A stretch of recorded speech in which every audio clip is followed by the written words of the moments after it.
Learning objectives. On completion of this unit, you will be able to understand the concept breakdown mechanism in semiconductors, explain working of Zener diode, understand the concept of avalanche breakdown, describe various applications of Zener diode, understand the energy band diagrams for Zener diode, and solve Zener problems. A Zener diode is a type of diode that permits current not only in the forward direction like a normal diode, but also in the reverse direction if the voltage is larger than the breakdown voltage, known as Zener voltage or Zener voltage. The device was named after Clarence Zener, who discovered this electrical property.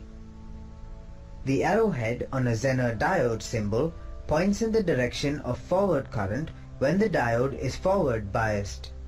The Zener diode is normally operated in reverse breakdown, and the current direction is then from anode to cathode.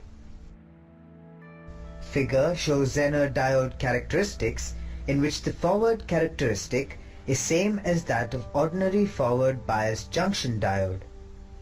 In the reverse direction, however, there is a small leakage current between 0 volts and the Zener voltage, that is, just a tiny amount of current is able to flow. Then, when the voltage reaches the breakdown voltage or VZ, suddenly current can flow freely through it.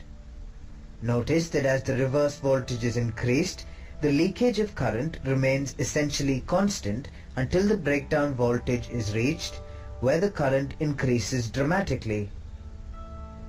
This breakdown voltage is the Zener voltage for Zener diodes. This ability gives greatest application as a voltage regulator to the Zener diode. The Zener voltage, or VZ, must be specified. The most common range of Zener voltage is 3.3 volts to 75 volts. However, voltages out of this range are available. A tolerance of the specified voltage must be stated. While the most popular tolerances are 5% and 10%, more precision tolerances as low as 0.05% are available. A test current, IZ, must be specified with the voltage and tolerance. The power handling capability must be specified for the Zener diode. Popular power ranges are 1/4, half, 1, 5, 10 and 50 watts. The most basic Zener diode circuit consists of a single Zener diode and a resistor. The Zener diode provides the reference voltage, but a series resistor must be in place to limit the current into the diode, otherwise a large amount of current would flow through it and it could be destroyed. The value of the resistor should be calculated to give the required value of current for the supply voltage used. Typically, most low-power leaded Zener diodes have a maximum power dissipation of 400 megawatts. Ideally, the circuit should be designed to dissipate less than about half this value, but to operate correctly, the current into the Zener diode should not fall below about 5 mega-ampere, or they do not regulate correctly. When a Zener diode is forward biased, it operates as a normal diode, as can be seen from its characteristics.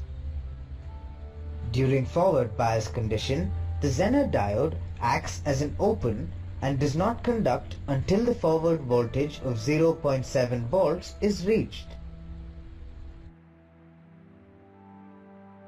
Reverse biased condition exists when cathode K is more positive with respect to anode A. The Zener operates in reverse biased condition only during its normal mode of operation. Each Zener diode has breakdown rating which specifies the max voltage that can be dropped across it. It also refers to its ability of maintaining constant voltage. This concept is akin to an avalanche where a small disturbance causes a whole mountainside of snow to come crashing down.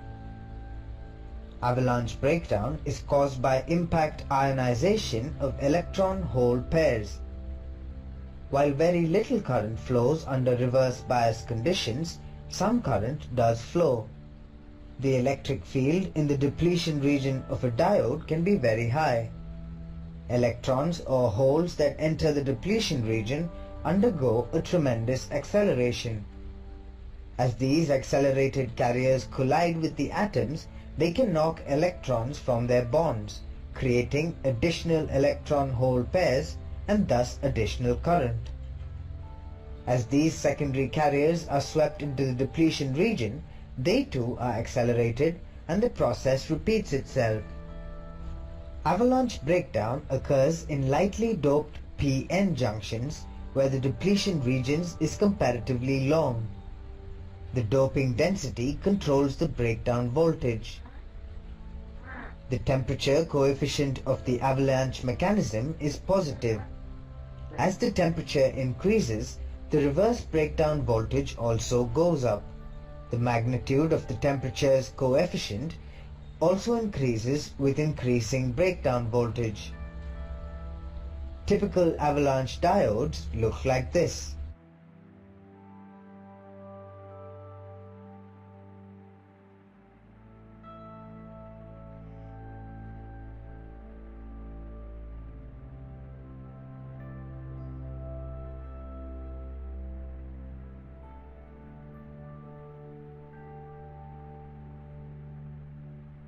Let's compare the Zener and avalanche breakdown. Zener breakdown. In Zener breakdown, the electrostatic attraction between the negative electrons and a large positive voltage is so great that it pulls the electrons out of their covalent bonds and away from their parent atoms. That is, electrons are transferred from the valence to the conduction band. In this situation, the current can still be limited by the limited number of free electrons produced by the applied voltage, so it is possible to cause Zener breakdown without damaging the semiconductor. Avalanche breakdown. Avalanche breakdown occurs when the applied voltage is so large that electrons that are pulled from their covalent bonds are accelerated to great velocities. These electrons collide with the silicon atoms and knock off more electrons.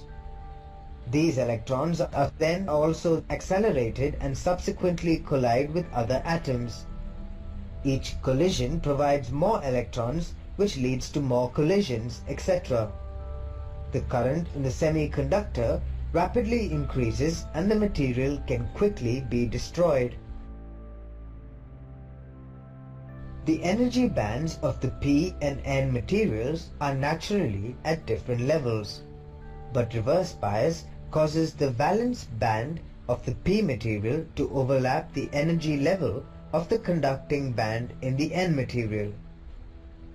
The valence band is a band in which the energy level is the same as the valence electrons of the atoms. Since the electrons in these levels are attached to the atoms, the electrons are not free to move around as are in the conduction band electrons. With the proper amount of energy added, however, the electrons in the valence band may be elevated to the conduction band energy level. To do this, the electrons must cross a gap that exists between the valence band energy level and the conduction band energy level. This gap is known as the forbidden energy band or forbidden gap.